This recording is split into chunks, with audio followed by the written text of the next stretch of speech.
సకల పూజలు .com ప్రేక్షకులకు నమస్కారం. మన భారతదేశము వేదాలకు పుట్టినిల్లు. ఆ వేదాల నుండే అనేక శాస్త్రాలు, పురాణాలు, ఇతిహాసాలు ఇలాంటివి ఎన్నో పురుడు పోసుకున్నవి. దానిలో నుంచి వచ్చిందే జ్యోతిష్ శాస్త్రము. జ్యోతిష్ శాస్త్రానికి అనుబంధంగా ఉన్నదే హస్త సాముద్రికా శాస్త్రము. ఈ శాస్త్రం గురించి విశేష కృషి చేస్తున్నటువంటి జ్యోతిష్య బంధు సాముద్రిక సముద్ర జ్యోతిర్విద్యాభూషణ అనేటువంటి అనేక ప్రశంసలను పొందినటువంటి శ్రీ సేనాపతి దత్తాచార్యుల గారిని ఈ హస్త సాముద్రికం గురించి అడిగి మనము అనేక విషయాలు తెలుసుకుందాము. మాతృదేవోభవ, పితృదేవోభవ, ఆచార్య దేవోభవ అంటారు కదా. అందుకే ముందుగా మీ తల్లిదండ్రుల గురించి, మీ గురువుల గురించి, మీరు ఎక్కడి నుంచి వచ్చారు, మీ స్థలం, స్వస్థలం గురించి మాకు కాస్త తెలియపరచండి. స్వామి, జననీ జనకులం గురించి చెప్పుకోవాలంటే సేనాపతి రామాచార్య, గోదాబాయి పుణ్య దంపతులకు కలిగిన జ్యేష్ఠ సంతానంగా నన్ను అందరూ గుర్తించారు. ఇక గురువులుగా అంటే కృష్ణం వందే జగద్గురు, వారే నాకు గురువు. ఇక విద్యార్థిగా నాకు చాలామంది గురువులు ఉన్నారు. కానీ సంవత్సరాలు చేసి శ్రీ వైష్ణవుణ్ణి కాబట్టి సంవత్సరాలు చేసిన గురువుగా సముద్రాల కృష్ణమాచార్య, కమాన్పూర్ వాస్తవ్యులు వారు నాకు సంవత్సరాలు చేసిన గురువు. ఇక విద్యార్థి దశలో కూడా చాలామంది గురువులు ఉన్నారు. పేరున్న వాటికి సమయభావాన్ని దృష్టిలో ఉంచుకుని నేను చెప్పలేకపోతున్నాను. ఒక రకంగా నాకు మొదటి గురువు మా నాన్నగారేనే చెప్పవచ్చు, సేనాపతి రామాచార్య గారు, తల్లి కూడా. ఆ తర్వాత సోలాన్, షిమ్లా, డార్జిలింగ్ వంటి ప్రాంతాలకు పోయినప్పుడు సాముద్రిక శాస్త్రం మీద నాకు ఒక కోరిక కలిగిన తర్వాత దాని గురించి తెలుసుకోవటానికి చాలామంది వద్దకు వెళ్ళాను.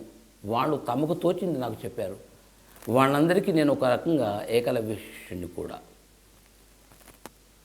అయితే మీ బాల్యం, విద్యాభ్యాసం అంతా కూడా ఎక్కడ జరిగింది? ఒకటి చెప్తున్నానండి, విద్యాభ్యాసము అంటే మా పూర్వీకులు అంటే తాతలు, పై తాతలు, అంతకు పూర్వపు వాళ్ళు కూడా అందరూ మహారాష్ట్ర, చాందా జిల్లా, చాముర్షిలో జన్మించిన వాళ్ళు. వాళ్ళు తమ జీవికకు అక్కడికి వెళ్ళిండ్రు. అక్కడి పరిస్థితులు అనుకూలంగా లేకపోవటం వలన 1928 లోపల ఆంధ్రప్రదేశ్లోని ఆదిలాబాద్ జిల్లా చెల్లూరు గ్రామానికి వలస వచ్చారు. ఇక్కడే స్థిరపడ్డారు. మా తండ్రులు ఇక్కడి అమ్మాయిలతోనే వివాహం ఆడి మా వంశం ఒక వటవృక్షంగా విరాజిల్లుతుంది. శాఖోపశాఖలుగా గొప్ప కీర్తి ప్రతిష్ట సాధించిన వ్యక్తిని. ఎవరిని తక్కువ చూడటానికి విలువ లేదు. గొప్ప స్థాయిలలో గొప్ప విద్యాభూషణులుగా వాళ్ళు పరిపక్వత అందారు. మంచి కీర్తి ప్రతిష్టలు కలిగినటువంటి వ్యక్తులు. ఇక భాష గురించి అంటే తల్లి నాకు స్పూన్స్తోని అంటే చెంచాలతోని పోసిన భాష నాకు తెలుగు. అది నా బతుకు. ఇప్పటికీ నా స్వప్నం లేదా నా పులకరింపు, నా ప్రేమ, నా ఆనందం ఇవన్నీ తెలుగునే కలుగుతుంటాయి. ఎందుకంటే తల్లి చెంచాలతోని నాకు తెలుగు పోసింది కాబట్టి తెలుగు నా బతుకు. కానీ జీవితం వెళ్ళదీయటానికి జీవికగా జీతం ఇచ్చింది, జీత భృతులను పొందినటువంటి వ్యక్తి భాషగా హిందీ నాకు ఉంది. హిందీ ఎడ నాకు అభిమానం ఉంది. కాబట్టి తెలుగు నాకు బతుకు అయితే హిందీ నాకు మెతుకు అయింది.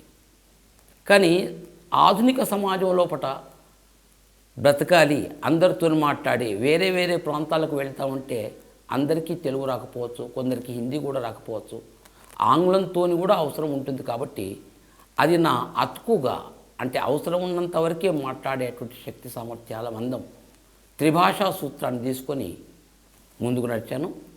ఉర్దూ నా వెతుకు.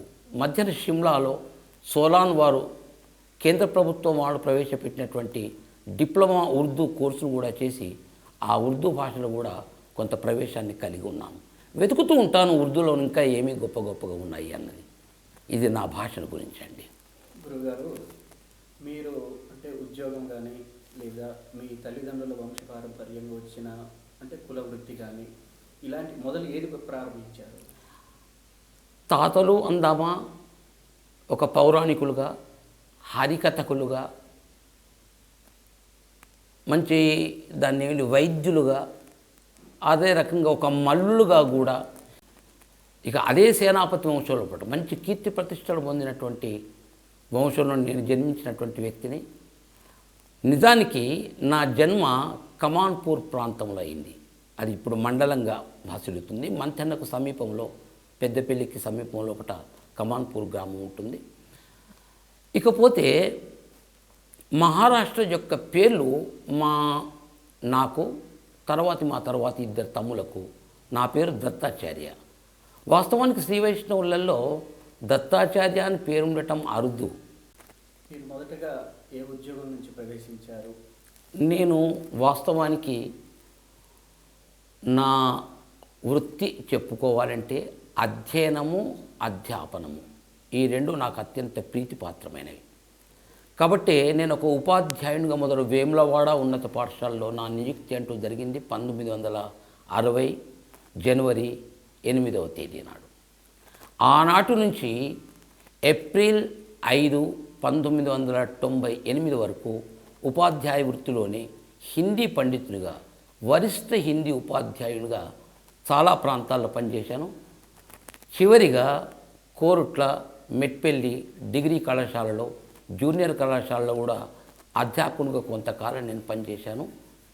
పిదప పిల్లలు ఇక్కడ స్థిరపడటం వలన, ఉద్యోగరీత్యా వేరు ప్రాంతాలు ఉండటం వలన హైదరాబాద్లో వచ్చి స్థిరపడటం కలిగింది. మా పూర్వస్థానం మహారాష్ట్ర అయితే, నా జన్మస్థానం కమాన్పూర్ అయితే, స్వస్థానం చెన్నూరు అయితే, ఇప్పటి ప్రస్తుత స్థిరస్థానం హైదరాబాద్గా మారిందండి. నా బాల్యము, నా ప్రాథమిక, మాధ్యమిక, ఉన్నత పాఠశాలల యొక్క అధ్యయనం మాత్రం నాకు మంథేనిలో జరిగింది. ఆ మంథేనిని ఇప్పటికీ చాలామంది మంత్రపురిగా వరిస్తారు. గోదావరి తట ప్రాంతంలో ఒకట ఉంది. అక్కడ ఉన్న ప్రతి వ్యక్తి గొప్ప వ్యక్తి అండి. దాని ప్రభావమే అనుకోండి, అక్కడి ప్రజల ప్రభావమే అనుకోండి. అంటే ఒక చందనాన్ని కొట్టినటువంటి గొడ్డలికి కూడా సుగంధం అంటినట్టు ఆ ప్రాంతంలో నా బాల్యం నడిచింది. కాబట్టి సంవత్సరాల తరబడి నా విద్యాధ్యయనం అక్కడే అయింది. దాని ప్రభావం నా పైన కొంత ఉంది. ముఖ్యంగా మా నాన్నగారి, మా తల్లిగారి యొక్క ప్రభావం నా పైన చాలా ఉంది. వారికి జన్మాంతరాలు నేను రుణపడి ఉంటానండి. గురువుగారు, ఒకసారి మీ వైవాహిక జీవితం గురించి కూడా వివరిస్తారా? ఆమె సిరిసిల్ల వాస్తవ్యురాలు, చిగురాల నరహరిస్వామి యొక్క కుమార్తె, కనిష్ట కుమార్తె ఆమె. వారితో 1963 జూలై 1 నాడు మా వివాహం అంటూ జరిగింది. అంటే అప్పుడు మీ వయసు ఎంత ఉంటుంది? అప్పుడు నా వయస్సు 23, 22, ఎందుకంటే దాదాపు అయి ఉంటుంది అంతే ఇప్పుడు. అవును. అయితే అప్పటి నుంచి ఇప్పటి వరకు కూడా నా భార్య గురించి ఒక్క మాట చెప్పుకోవాలంటే, నేను ఈ స్థాయిలో ఉండటానికి, నాకు ఈ రూపం రావటానికి, ఈ వయసులో కూడా ఈ పాటి ఆరోగ్యం భగవద్దైవలో వచ్చిందంటే, వయసు చిన్నది నమస్కరించకపోయినా ఆమెకు నేను చాలా రుణపడి ఉన్నాను. ఒక రకంగా చెప్పాలంటే రూపవతి, శీలవతి, గుణవతే కాదు, నాకు చాలా అనుకూలవతి కూడా. ఆమె యొక్క ప్రోద్బలంతోనే, ఆమె యొక్క సహకారంతోనే చేసిన కొద్దిపాటి సేవ అయినా సమాజానికి ఈ రకంగా ప్రారంభమైంది. ఇంత పొగడుతున్నారు అంటే నిజంగా ఆమె మీకు ఎంత సేవ చేసిందో మీ మాటలను బట్టి అర్థమవుతుంది. చాలా విషయాలు ఆమె గురించి చెప్పారు. చాలా సంతోషం అండి. మీ సంతానము? నాకు 3 సంతానం అండి. జ్యేష్ఠపుత్రుడు శ్రీనివాసాచార్య ఇక్కడ ఎకలాజికల్లో ఉద్యోగం చేస్తున్నాడు, ఫార్మస్యూటికల్ కంపెనీ. ఇక రెండవ పిల్లవాడు శ్రీధరాచార్య బెంగళూరు ఆస్ట్రాజెనికా ఫార్మస్యూటిక్ కంపెనీలో సీనియర్ మేనేజర్గా ఉన్నారు. ఇక చివరిగా కుమార్తె వినయశీల, ఆమె హిందీలో ఎంఏ పూర్తి చేసింది. నా వృత్తికి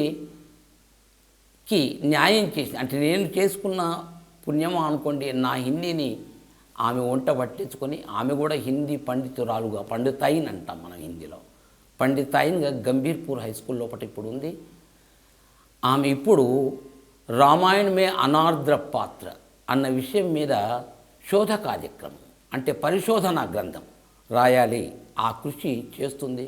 కానీ కుటుంబ వారం అనుకోండి, భర్త డాక్టర్, ఎండి ఆయుర్వేదిక్, చిగురాల శ్రీనివాసాచార్య, అక్కడే స్వస్థానం సిరిసిల్ల లోపల వారి వైద్యశాల కూడా ఉంది.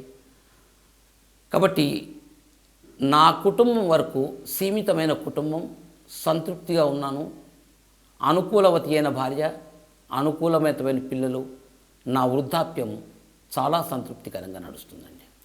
గురువుగారు, మీరు మొదటగా ఈ హస్త సాముద్రికము నేర్చుకోవడానికి ఎవరైనా ప్రేరణ ఉందా? ఇది ఎప్పుడు మొదలు పెట్టారు అసలు?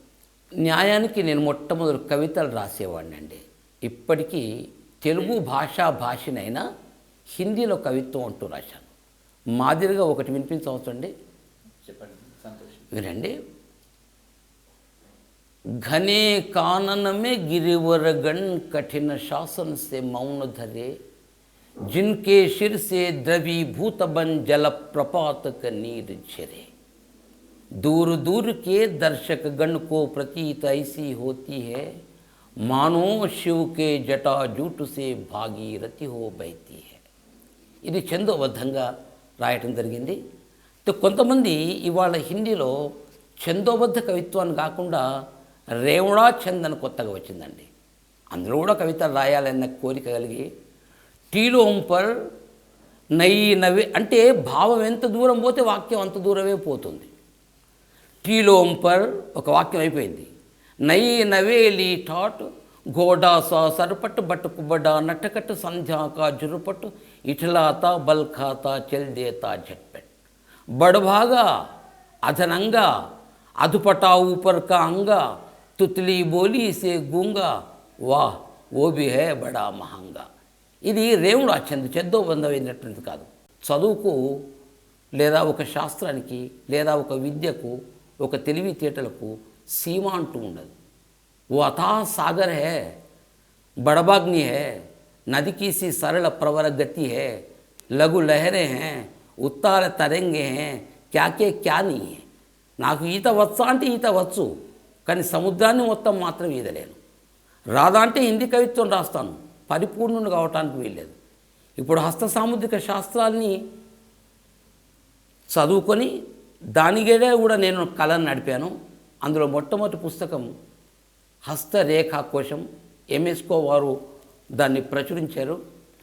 అది 3 లేదా 4 అంటే ముద్రణలు కూడా నోచుకుంది. అది మొన్న జూన్ జూలైలో జ్యోతిర్వాస్తు విజ్ఞానం వారు నడిపిస్తున్నటువంటి ఒక పత్రికలో వరుసగా ఒక 4 సంవత్సరాల పాటు ప్రతి నెల అంటే శృంఖలాబద్ధంగా వచ్చినటువంటి రచనల్ని క్రోడీకరించి కొంత మార్పులు చేర్పులు చేసి సాముద్రిక వైజయంతి అన్న పేరుతోని మరొక పుస్తకాన్ని కూడా అచ్చు చేశాను.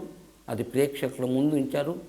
కృషి నా వంతు, గాలి వీస్తుంది, దాన్ని ఆస్వాదించేవారు, దాన్ని తీసుకునేవారు, ఏమైనా సలహాలు ఇచ్చినా లోపాలు కేవలం పుస్తకాన్ని కొనుక్కుపోయి లైబ్రరీలో ఉన్నది ఉన్నట్టు కాకుండా నలుగురు పెద్దలు ప్రస్తుత ఫలమును చవిచూచి బడిరేయన మనకదే 10,000.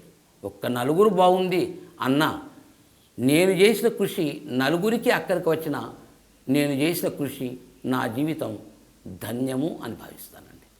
ఈ హస్త సాముద్రికాన్ని మీరు ఎవరైనా గురుముఖంగా నేర్చుకున్నారా లేక మీ స్వతహా? చెప్పాను కదా, గురువు విషయంలో అని అనుకుంటే మట్టుకు నాకు కృష్ణం వందే జగద్గురు. నా దగ్గరికి వచ్చినటువంటి జాతకులు, నేను చూసిన చేతులు, వాళ్ళే నాకు ఒక రకంగా గురువులు కూడా, వాళ్ళు నాకు దేవతలు కూడా. వాళ్ళ నుంచి శాస్త్రం ఒక విల్లు వంటిదండి. దాంట్లో మార్పులు చేర్పులు చేయడానికి వీల్లేదు, అది శాసిస్తుంది. ఒక జాతకుడు ఒక సమస్యను తీసుకొని వస్తాడు, అది శాస్త్రంలో కూడా మనకు కనిపించదు. పివి నరసింహరావు గారు అన్నట్టు ఒక గడ్డివాములు సూదిని వెతికితే ఎంత ఇబ్బందో, ఒక సమస్యను తీసుకొని వచ్చిన యొక్క సమాధానాన్ని వెతకటం కూడా అంతే ఇబ్బంది అని అన్నట్టు, ఆ సమస్యకు సమాధానం శాస్త్రంలో దొరకకుండా అది ఒక సమస్యే కాబట్టి ఒక మాదిరి ఉదాహరణలు నేర్చుకుంటాం కాబట్టి, మాదిరి శాస్త్రం ఉంది కాబట్టి దాని ఆధారంగా వర్ణించటం, చెప్పటం, సాంత్వనివ్వటం, పరిహారాలు చెప్పటం, ఇది జ్యోతిష్కులవంతది. అది గురి కిందికి వస్తుంది. అంటే మీకు శాస్త్రం ఉంది, అంటే విల్లు ఉంది, జాతకుడు తెచ్చినటువంటి సమస్య ఉంది, ఈ సమస్యకు పరిష్కారం ఎక్కటానికి కరెక్ట్గా ఉన్నట్టుగా చెప్పటం గురి అవుతుంది. ఆ గురిని బట్టి జ్యోతిష్కుని యొక్క పరిపక్వత ఆధారపడి ఉంటుందని నేను భావిస్తున్నాను. నేను పరిపక్వత చెందినవాడిని అని అనటం కాదు, కృషి చేయటమే నా వంతు. గొప్ప గొప్పవారు ఉన్నారు, ఎవరిని చూసినా హిమాలయ పర్వతం అంత పెద్దగా కనిపిస్తుంటుంటారు నాకు. వారి ముందు నిలబడితే నాదంత ఒక మేరు పర్వతం ముందు నిలబడితే నా స్థితి ఎంతో, నా అస్తిత్వం ఎంతో శాస్త్రం ముందు, పెద్దల ముందు. చాలామంది ఉన్నారు, పేరుకు రాకపోవచ్చు, కొంతమంది కనబడకపోవచ్చు, వారి గ్రంథాలు ఉన్నాయి, వారి రచనలు ఉన్నాయి, వారి సేవలు ఉన్నాయి. వారిని ఇప్పటికీ వినియోగించుకోవాలి అనే కోరిక మాత్రం, ఒక తపన ఉంది. శాస్త్ర రచన అన్నా, శాస్త్ర పరిజ్ఞానాన్ని పొందాలి అన్నా అది ఒక తపస్సు. తపస్సుకు ఒక సీమ అంటూ ఉండదు. కాబట్టి ఆ తపస్సులో ఇంకా తపస్సు చేస్తున్న వాడినే, పరిపూర్ణుని మాత్రం కాదు నేను.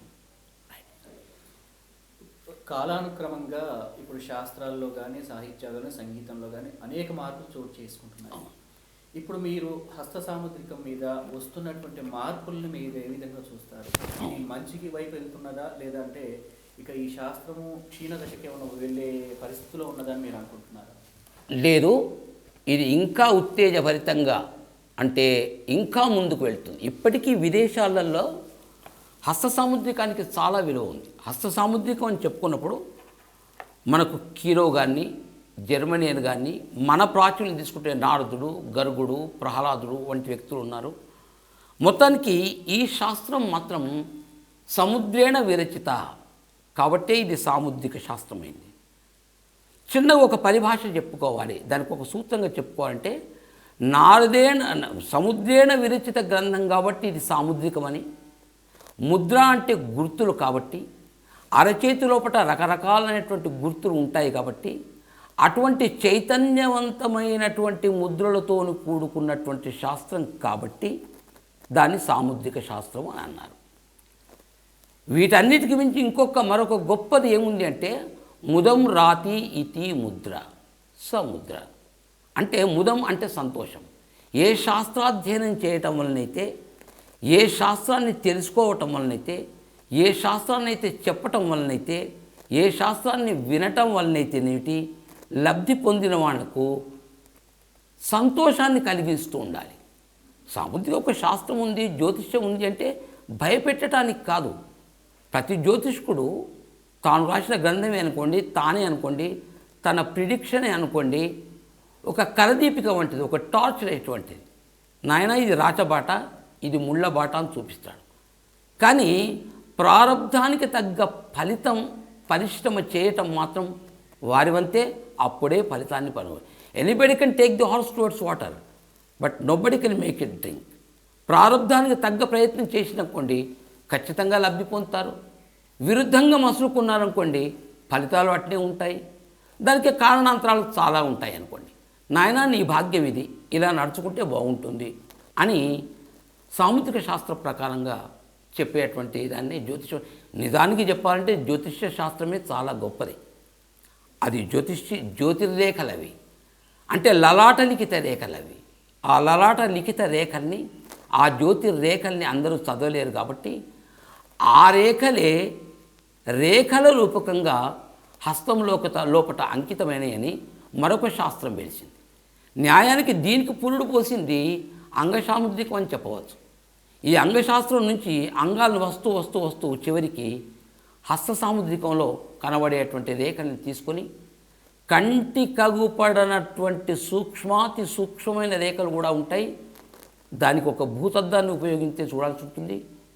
దానికి శరీరం అనుకూలించాలి, వయస్సు అనుకూలించాలి, బుద్ధి అనుకూలించాలి, సమాజం అనుకూలించాలి, దేశ కాల పరిస్థితులు అనుకూలించాలి. వీటన్ని సానుకూలతతో మాత్రమే ఒక శాస్త్రాన్ని పరిపూర్ణంగా 100% చెప్పలేకున్నా కనీసం 70% చక్కగా చెప్పగలిగితే ఆయనే పండితుడు, గొప్పవాడు, శాస్త్రజ్ఞుడు అని మనం అనుకోవచ్చు. ప్రతిదీ చెప్పటం మాత్రం సాధ్యం కాదండి. ఇప్పుడు జ్యోతిష శాస్త్రానికి మీకు జన్మతిథులు, సమయము ఇవన్నీ కావాల్సి ఉంటుంది. ఒక్కొక్కసారి ఈ జన్మతిథులు సరిగా లేని వ్యక్తులు హస్తరేఖా శాస్త్రజ్ఞుల దగ్గరికి వెళ్తుంటారు. శాస్త్రం మాత్రం జ్యోతిష శాస్త్రమే గొప్పది, దానికి మించిన శాస్త్రం అనటానికి మాత్రం వీలు లేదు. అందులో కలిసేటువంటి నదే ఇది ప్రవాహం. కాకపోతే అటువంటి వ్యక్తులకు కూడా భాగ్యం చెప్పగలుగుతాము. ఏ పర్వతం ఎత్తుంది, ఏ నాళికారేఖ తల్లి గర్భం నుంచి తల బయటికి వచ్చింది అంటే ఆ సమయంలో ఒకటి అది కృత్రిమంగానా ప్రకృతి సిద్ధంగానా అవసరం లేదు. కృత్రిమంగానైనా సరే ప్రకృతి సిద్ధంగానైనా సరే తల్లి గర్భం నుంచి తల బయటికి వచ్చింది అని అంటే కేంద్రీకృతమైనటువంటి గ్రహం చాలా బలంగా తన యొక్క కిరణాన్ని ఈ మాడల వేస్తుందండి. ఇది అతి సున్నితమైనటువంటి ప్రాంతం. ఇక్కడి నుంచి మాత్రమే ఆ కిరణాలు ప్రవేశిస్తూ ఉంటాయి అంటారు. దానికి మీద నక్షత్రాలు ఏవైతుంటే కొద్దిగా దూరంగా ఉంటాయి కాబట్టి దాని తర్వాత కొంత ఆలస్యంగా ఒక నక్షత్రం వచ్చి పడుతుంది. అంటే ఒక బాలునికి ఫ్రాక్షన్ ఆఫ్ సెకండ్ లోపల 2 సూదులతో ఒక ఇంజెక్షన్ ఇస్తే ఎంత బాధ కలుగుతుందో అంత బాధ కలిగే ఏడుస్తాడు బాబు. కొట్టడం వలన కింద వేయటం వలన ఏడుస్తారు అంటే కావచ్చు, డాక్టర్స్ ఎట్లా చెప్పినా చెప్పవచ్చు కానీ ఈ బాధతో మాత్రం ఏడుస్తారు.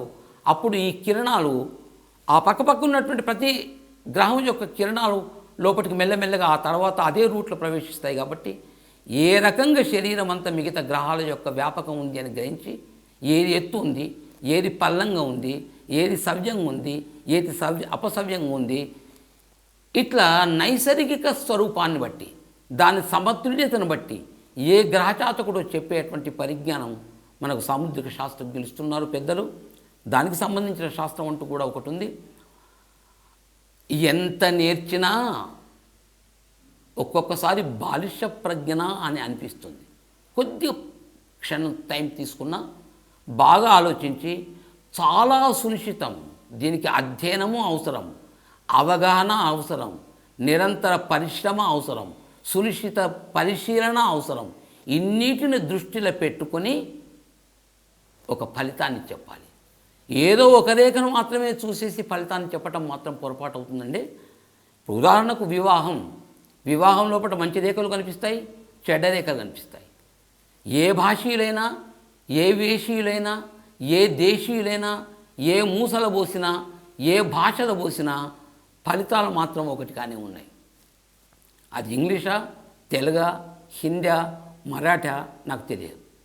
కాబట్టి ఎవరు చెప్పినా ఫలితాలు మాత్రం ఒకటి. పేరు ఏదైతే ఉంది, బిల్లి, బిల్లాడ్, క్యాట్, బిడాలము రకరకాల పేరుతో పిలుస్తాం, కానీ ప్రతిదీ మేమనే అంటుంది. కాబట్టి సాముద్రిక శాస్త్రం విశ్వవ్యాప్తమైనటువంటిది. ఇప్పుడు అది విశ్వవ్యాప్తం చేయడానికి ఒక సుడిగాలు తీరు పర్యటించి ఈ సాముద్రిక శాస్త్రాన్ని భారతదేశం రాజస్థాన్ నుంచి గ్రహించి విశ్వవ్యాప్తం చేసినటువంటి మహానుభావుడు మాత్రం అపర బృహస్పతిగా, అపర సముద్రేణిగా పొగడబడుతున్నటువంటి వ్యక్తి మాత్రం హీరో గారు. కొంతమంది షీరో అంటారు, ఉచ్చారణ అంతరమే తప్ప ఎవరైనా వారు మాత్రమే. జర్మనీలు గారు ఉన్నారు, దానికి వ్యాపారపు యొక్క రంగు పులిమారు. చక్కని ఉదాహరణలతోని, చక్కని చిత్రాలతోని సాముద్రిక శాస్త్రాన్ని గురించి చెప్పిండు. ఇప్పుడు అది విశ్వవ్యాప్తంగా ఉంది. కాబట్టి సాముద్రిక శాస్త్రం ఒక రకంగా చెప్పాలి అంటే జన్మ తిథి వార నక్షత్రాలని వ్యక్తులు కూడా సాముద్రికం చెప్పవచ్చు. కాబట్టి కవలు ఉన్నారనుకోండి, ఒకే సమయం లోపల పుడతారు, కొన్ని సెకండ్ల తేడాతో. వాళ్ళ లగ్నమే అనుకోండి, ఎన్ని జ్యోతిష్యపరంగా ఎన్ని తీసినా ఒకటిగానే వస్తాయి. కానీ సాముద్రిక శాస్త్రంలో మాత్రం వేరు వేరు రేఖలు ఉంటాయి. వాళ్ళ వరకు ఎందుకండి, మన 2 చేతులు చూసుకోండి. కుడి చేతిలో ఉన్న రేఖలు ఎడమ చేతికి, ఎడమ చేతిలో ఉన్న రేఖలు కుడి చేతిలో కనబడి తేడాలు కనిపిస్తుంటాయి. ఎందుకు ఆ తేడాలు కనిపిస్తాయి? జాతకుడు ఒకటే కదా అంటే, ఇది మీకు నెగటివ్ ఫిల్మ్, ఫోటో తీస్తాం కదా, ఇది ఫిల్మ్. ఇది మీకు పాజిటివ్, ఇది ఫోటో. ఇది 2 చేతులు చూడాల్సిందే. ఏ ఒక చేతితో చూసి సంతృప్తి పడి రిజల్ట్ మాత్రం చెప్పకూడదు, దాని యొక్క ఫలితాలు చెప్పకూడదు. ఒకే చెయ్యి చూసి మాత్రం ఫలితాలు చెప్పటం బాగుండదు. పురుషులకైనా స్త్రీలకైనా ఖచ్చితంగా 2 చేతులు చూడాల్సిందే. 7 సంవత్సరాల వరకు రేఖలలో పెరుగుదలలు, మార్పులు, చేర్పులు, ఇంకా రేఖలు సమకూరుతూ ఉంటాయి. ఆ గ్రహాల యొక్క ప్రభావం లోపల ఆయా రకంగా భాగ్యానుగుణంగా వ్యాపించాల్సి ఉంది. కాబట్టి 7 సంవత్సరాల వరకు చేతులు చూడకూడదని మరొకటి, మతాంతరంగా 14 సంవత్సరాల వరకు చూడకూడదని మరొక కొంతమంది ఈ రకంగా చెప్తుంటారు. శాస్త్రాన్ని గురించి చెప్తున్నప్పుడు, కొంత లోతులకు వెళుతున్నప్పుడు దీని గురించి మనం వివరంగా చర్చించుకోవచ్చు. కాబట్టి ఈ శాస్త్రం మీద నాకు కోరిక వాస్తవంగా నేను ఇక రిటైర్మెంట్కు దగ్గరలో ఉన్నా అన్నప్పుడే నాకంటూ ఒక శ్రద్ధ కలిగింది. కానీ ఒక వృత్తిని చేపట్టాను. ఈ వృత్తిని చేపడితే లేదా ఈ శాస్త్రాన్ని గురించి చాలా శ్రద్ధ చూపిస్తే ప్రధాన వృత్తిలో లోపం ఏర్పడుతుంది. కాబట్టి ఆ భయాన అటకూడదు అని భావించి క్షమ మాత్రం చేస్తూ పోయాను, చేతులు మాత్రం చూస్తూ పోయాను. ఎందుకు చూస్తున్నానో వాళ్ళకు తెలియదు, ఏం చేస్తున్నానో వాళ్ళకు తెలియదు. కాకపోతే శాస్త్రం మీద ఒక అవగాహన కల్పించుకుంటూ పోయాను. 5 ఏప్రిల్ 1998లో నేను అవకాశం తీసుకున్నాను. రిటైర్మెంట్ అయింది నాది. ఆ తర్వాతనే ఒక గ్రంథంగా రాశాను.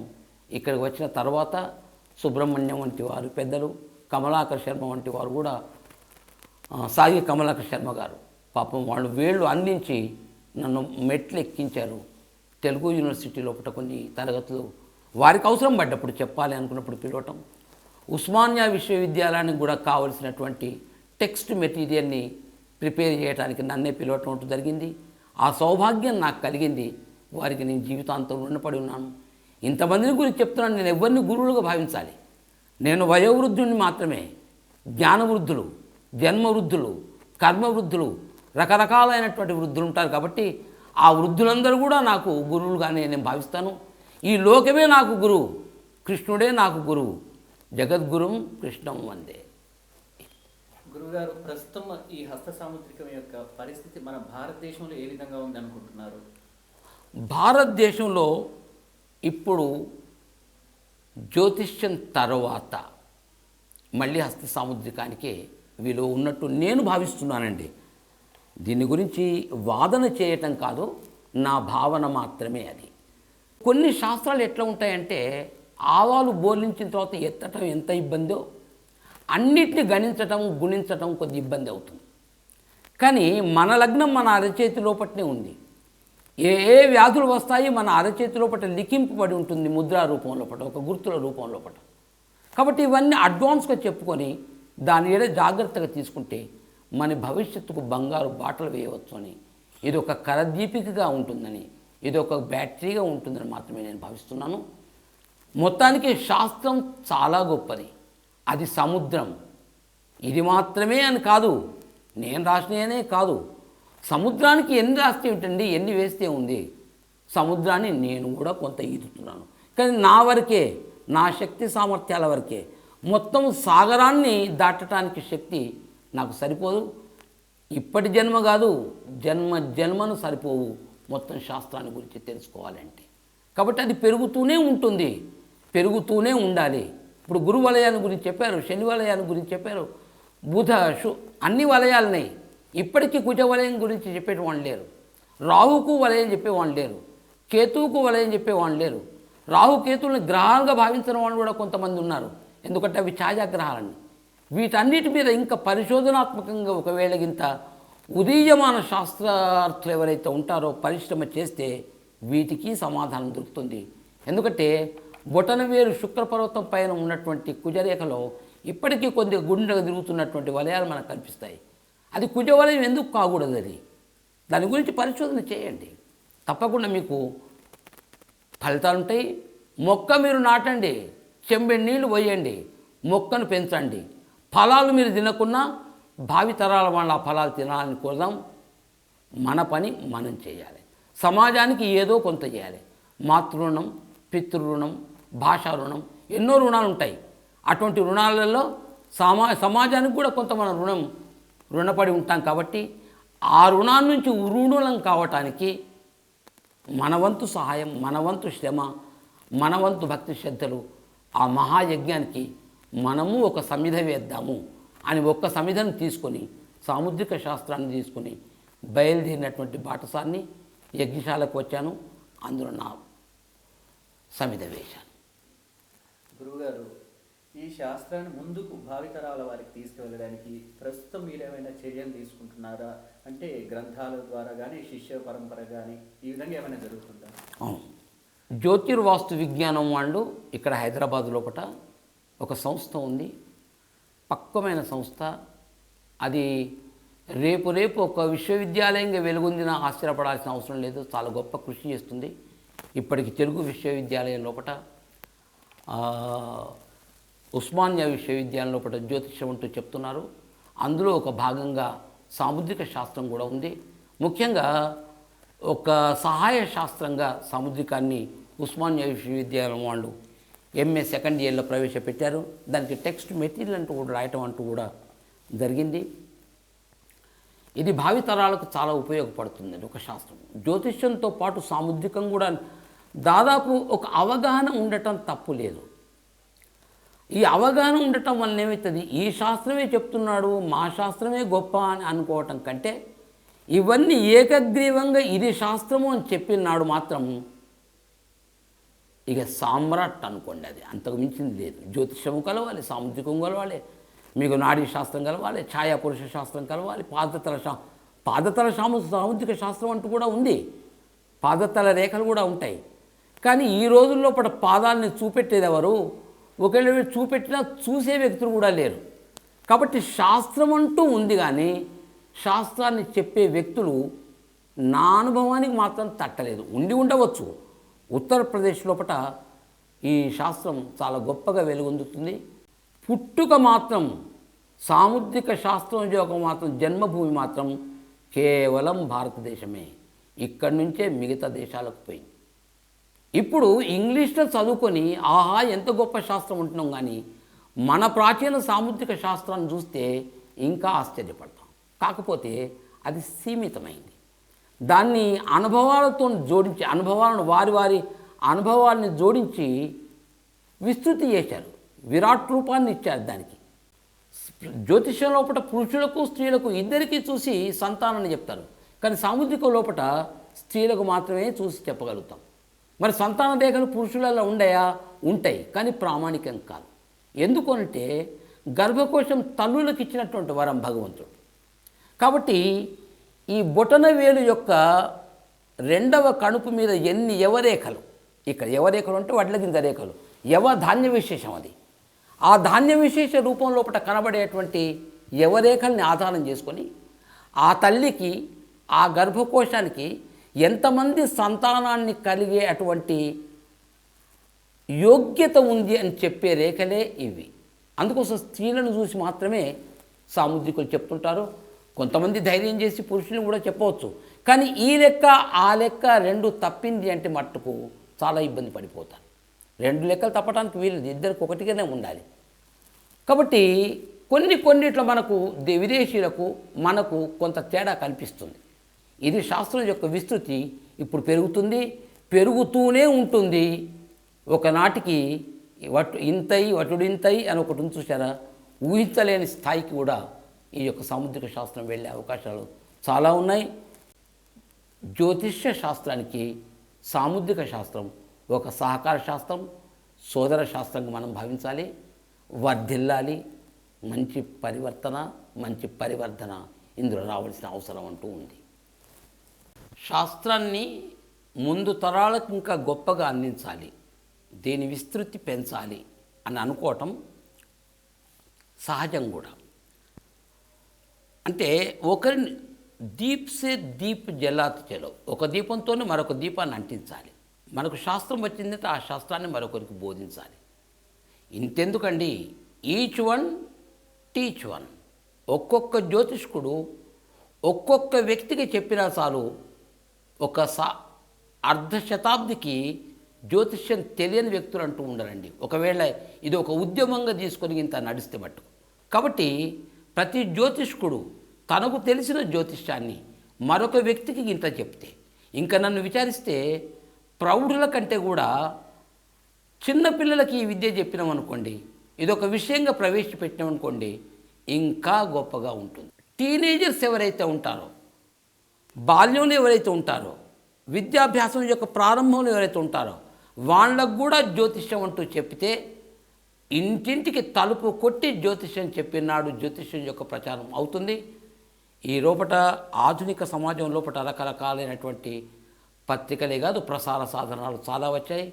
ఇప్పుడు సకలపూజలు.com వంటి అటువంటి గొప్ప వ్యక్తులు ఇటువంటి శాస్త్రాన్ని ముందుకు తీసుకుపోవటానికి విశ్వవ్యాప్తం చేయటానికి ఏ పరిశ్రమను చేస్తున్నారో, ఏ నిరంతర కృషిని కొనసాగిస్తున్నారో అది ప్రవర్ధమానం కావాలని, ఇంకా వెలుగొందాలని, ఇది ఇంటింటికి మీ యొక్క .com చూసి సాముద్రిక శాస్త్రాన్ని నేర్చుకోవాలని, అట్నే జ్యోతిష్య సాముద్రిక వంటి శాస్త్రాలు గొప్పగా వెలుగొందాలని ఇటువంటి .comని మీరు చూసి సాముద్రిక శాస్త్రాల గురించి కానివ్వండి, జ్యోతిష్య శాస్త్రాన్ని గురించి కానివ్వండి, మళ్ళీ మున్ముందు వారు తీసేటువంటి ఏ శాస్త్రాల యొక్క పరిచయాలు లేదా .com ఉంటాయి అవన్నీ చూసి దీని యొక్క విస్తృతి పెంచాలి అని వీళ్ళంతా కలిసి ఇది శాస్త్రం, ఇది జ్యోతిష్యం, ఇది భవిష్యత్తు, ఈ యొక్క కరతలం లోపల కనబడే రేఖలను చూసి చెప్పేటువంటి శాస్త్రాన్ని హస్తరేఖా శాస్త్రమని లేదా సాముద్రిక శాస్త్రం అని అంటారు.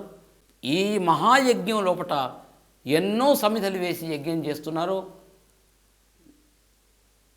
ఆ రకంగా కంప్యూటర్ ద్వారా సకల పూజలు .com ద్వారా ఈ శాస్త్రానికి మీ యొక్క సేవలు ఏవైతున్నాయో మనస్ఫూర్తిగా రెండు చేతులెత్తి మీకు నమస్కరిస్తున్నాను. ఇది దినదిన ప్రవర్ధమానమై ఉండాలని, ఇంకా ఎప్పుడూ ఒక మెట్టు ఎదిగేటట్టు ఉండాలి. పూర్ణచంద్రుడు తర్వాత వచ్చేది దిగిపోయే చంద్రుడే. అంటే చతుర్దశి చంద్రునికున్న విలువ నా దృష్టిలో పూర్ణమ చంద్రునికి లేదు. చతుర్దశి చంద్రునికి ఉన్నటువంటి గొప్పతనం ఏమిటంటే ఇంకా ఒక మెట్టు ఉంది ఎక్కటానికి. పున్నమ చంద్రునికి దిగిపోవటమే ఉంటుంది. నేను గొప్ప అనుకున్న ఏనుగు తన తొండంతో ధూళి, దూసరము, గడ్డి అటువంటి తీసుకొని నెత్తిన పోసుకుంటుంది.